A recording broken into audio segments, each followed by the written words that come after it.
اچھا، شروع دن سے ہے کہ میں نے قبول کیا۔ قبول کیا کا مطلب ہے کہ میں اس لڑکی کو قبول کر رہا ہوں، اس کی کمیوں کے ساتھ بھی خوبیوں کے ساتھ بھی۔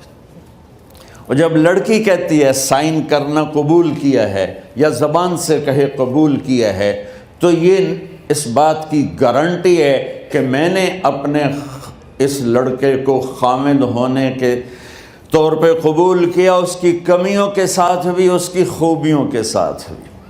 اور جو ہی شادی ہو کر ڈولی سسرال کے گھر جاتی ہے تو ٹیسٹ شروع ہو جاتا ہے، کی کر دیے، باندھی کے میں، اٹھیندی کے میں، بول دی کے میں۔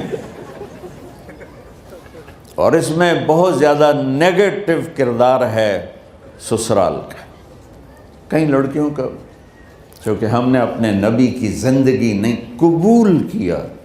یہ واجب ہے کہنا قبول کیا، کہ جس میں پیغام ہے کہ اب میں اس کی میں کوئی کمی ہے وہ بھی قبول کروں گی، کوئی خوبی ہے تو سر ماتھے پر۔ اور لڑکا کہتا ہے کہ میں اسے قبول کرتا ہوں، اس کی خوبیوں کے ساتھ بھی، کمیوں کے ساتھ بھی۔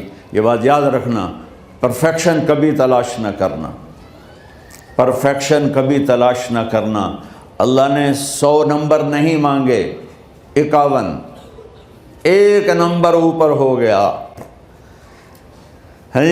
گناہ تمہارے 50 ہیں اور نیکی تمہاری 51 ہے، تو اس ایک پر ہم تمہیں جنت میں ڈال دیں۔